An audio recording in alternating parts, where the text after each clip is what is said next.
What is up, athletes? So let's go ahead and let's look at hypothesis test for a population proportion.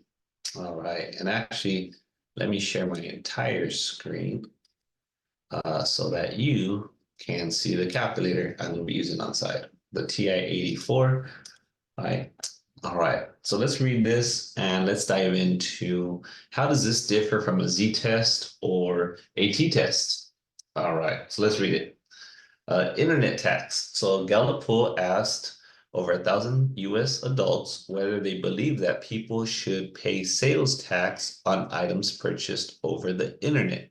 All right, so do you agree? Should we pay taxes on items purchased over the internet?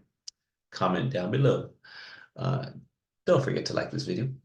Of these, 443 said that they support a tax. All right.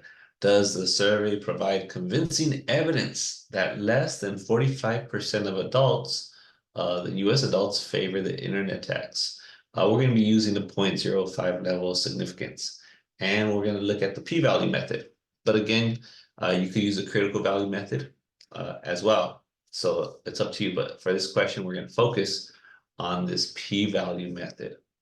All right. So before we begin, we have to make sure our assumptions are met, right? Our criteria, I should say. So number one has to be a simple random sample. All right. Number two, the population is at least 20 times as large as the sample. So in this case, we're asking over 1,000 US adults. And so if I multiply that by 20, we're going to get around 20,620 people. So the question is, are there more than 20,620 US adults? Absolutely. So this one, check. The population is divided into two categories. So it's either you're in favor or you're not in favor. So yes. And then we go ahead and we're going to multiply n times p and n times 1 minus p. And in this case, our p is 0.45. And when you do that, you're going to see that both those values are larger than 10. So just make sure these assumptions are met. All right, so let's get in here. So when we get into the question, remember our null hypothesis is going to say that there is no difference between the 45%. And our alternate hypothesis, I'm going to underline this, is we're trying to show, right, does the survey provide convincing evidence that less than 45% of US adults favor this internet tax? So P is going to be less than 0.45. That's going to be our alternate hypothesis. So when we set this up, so remember, we're always thinking, is it going to be a left tail? Is it going to be a right tail or two tail? So in this case, we're going to have a left tail because we're looking at less than, right? Fewer than 45% of adults favor this internet tax. So there's our null hypothesis, right? And here's our alternate hypothesis. All right. And notice we're dealing with the proportion here. That's what we're trying to look at, the proportion. So we have P. We're not dealing with mu. So right away, that's your big indication that we are going to do a hypothesis test, right, for a population proportion. They don't give us a standard deviation. They don't give me any of that. I'm dealing with percentages here or proportions. And so this is telling me, all right, I'm going to do a proportion. I'm going to do a hypothesis test for a population proportion. All right. So we got our null and alternate hypothesis all set up. All right, now let's jump into our calculator. So we choose a significance level. In this case, they told us our alpha is going to be this 0.05. And so remember that alpha is this area of this tail, right? So this area here is 0.05. All right. So what we're going to do is we're going to compute the test statistic. They're going to be looking for that. So what we're going to do, follow me here, write this down. We're going to go to stat. We're going to go over to test, and you're going to go down to one prop Z test. So one prop Z test. Look what it wants. It wants our P naught, which is this 0.45. So let's type that in there. 0.45. It's gonna want our X value and our N value. So this is coming from the sample. So if I go back and I read this, I encourage you to do this, underline all the information that they give you, the important information. So they tell us our sample size is 1031. And from that, I say, all right, raise your hand if you're in favor of such a tax. And so these 443 people were in favor. So this is our X value, right? Because those are the people that were in favor. This is what you're looking at, right? What does this 45% represent? Well, it represents the US adults in favor of the internet tax. So that's what your X value is, whatever it is that you're examining. So how many people were in favor of that tax? 443. So that's your X, right? I'm not talking about your XX. I see some of you looking around. Let's see. And N is, what do we say? 1031. All right. Cool. Let me look at the chat. Dr. Math, how's your day going? You know what? We took off to Carmel today. My day is going wonderful. Thank you for asking. All right. So notice I chose less than because that's what we had here. And then we're going to go down. We're going to hit calculate. Boom. So if you need to hit pause, rewind that again, do a throwback, go for it. All right. So what are we going to grab here? Notice we are running, we're going to be using the p-value approach. So I'm going to grab this p-value, not p hat, but this p-value of 0.09. But this question, I have to go back. I'm getting ahead of myself. What this question wanted was the test statistic, right? And so our test statistic is negative 1.31. If it was positive, you know you picked the wrong sign because since it's less than, right, we should have a negative Z score, a negative Z value here. So there's our test statistic of negative 1.31. And our p-value that they're going to want in step 4 is 0.0948. So we're going to interpret this p-value. So if making a decision, remember, reject H naught if the p-value is less than or equal to alpha, right? So in this case, our p-value is 0.09 and our alpha was 0.05. So our p-value of 9% is greater than that 5% if you want to think of it as percentages, right? So p-value is greater than alpha. So what that tells us is we do not reject the null hypothesis. Remember what our null hypothesis is? It's this one's here saying, you know what, they're equal, that we don't have enough evidence to support this. This might be true, but we don't have strong enough evidence to support this right here. So now we go and we write our conclusion. So our conclusion is at this alpha level, 0.05, right? There is not enough evidence to conclude that less than 45% of adults favor this internet tax. So again, my friends, this is how you do it. This is using our p-value approach. So the big dog in this fight is one prop Z-test, right? Yes, there are formulas that you could use if you want to do this by hand to get your Z-score. I'm not going to talk about them in this video, but if you want to see that laid out, just let me know and I'll make a separate video for you because maybe you might be in a different class and you're still a little confused. And so I'll be glad to show you that. The second thing I quickly want to run through is, hey, what's the difference between that p-value method and this other method called the critical value method, right? So let me just show you real fast. The process is exactly this, pretty much the same. The only difference, right, is that you're going to be using, you're going to have like this cutoff score. So these are going to be like my critical values. And remember, if you watch my other videos, if your test statistic falls inside of this shaded region, what you do is you reject H naught. All right, so let me just actually walk you through this real fast. All right, just so we could see what's going on. All right, so you get this type of surgery here. that reduces the volume of the stomach in order to produce weight loss. So give me a second. Let me write this down so I could get a surgeon to help me out because I'm trying to cut for the summer. Let's see. So in a recent study, 82 patients with type 2 diabetes, I actually have type 3. I don't know if that's even a thing. I shouldn't joke about that. Type 2 diabetes underwent this procedure, and 59 of them experienced a recovery from diabetes.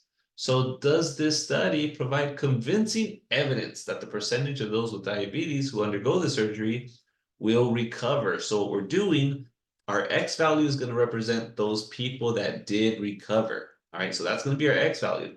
And does it differ from 64%? Underline that word differs because that's going to tell us we're going to have a two-tailed, right? It's going to be a not equal to. So just like we did last time, go through your 4 steps here, making sure we're allowed to use a hypothesis test for a population proportion, right? So you're going to go through that and you're like, check, check, check, good.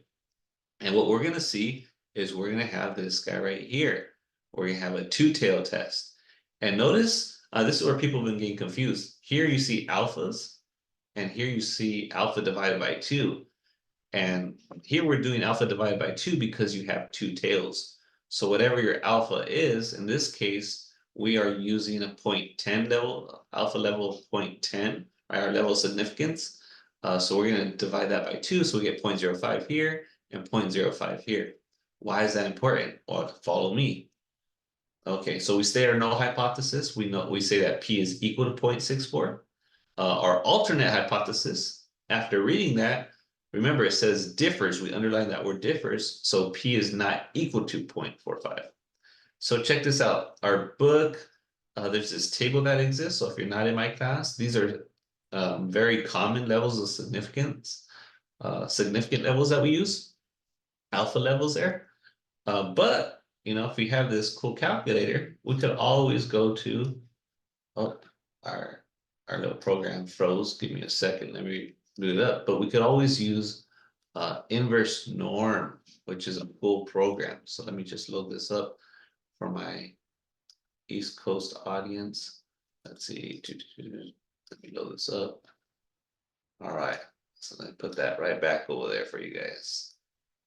All right. So I want to go to second vars. We're going to go to, oops, second vars. Try that again. Inverse norm, number 3. All right. And what this is going to do is this is going to give us our critical value.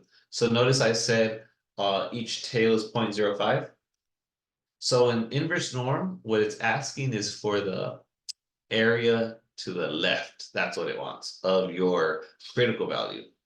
So since I have this picture, right, this area to the left of this magical line is 0.05. And so what's going to do is this is going to provide me with, let's see, it's going to provide me with a negative value. So when I go here, hit paste, what it's going to do is going to provide me with negative 1.645. And notice, let me show you here.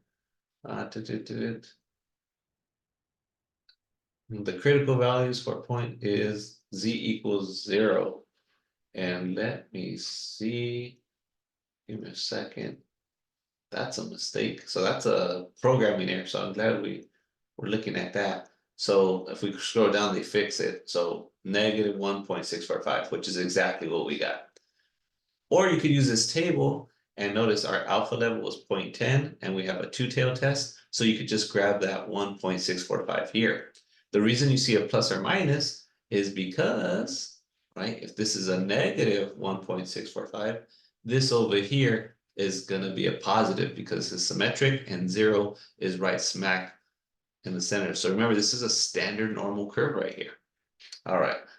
So there is our critical value. So if I were using this, I'll put negative 1.645 645 here, positive 1.645 here. And now what I'm going to do, these are my cutoff points, my boundaries. I'm going to go and calculate my test statistic. If my test statistic falls inside of this critical region, this, I call it my reject H naught region. If it falls inside of the shaded region, what you're going to do is you reject H naught.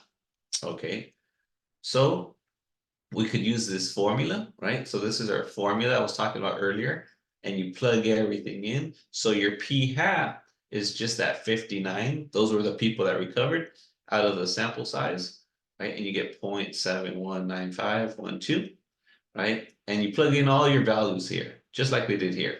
If you do this, just make sure you put parentheses around the top and parentheses around the bottom, depending on your calculator. That's just playing it safe. But check this out. If I go to stat test and I go all the way down to number 5, one prop ZTest, what's awesome is let's go ahead and enter in all our information here. So that was 0.64, our P naught, our X value, how many people recovered. They told us it was 59 folks out of a total of 82. And then we said it was a not equals to, right? So we hit calculate, bam, bada boom, bada bang. Our Z value is 1.5. So you get the same value as if you're using this formula.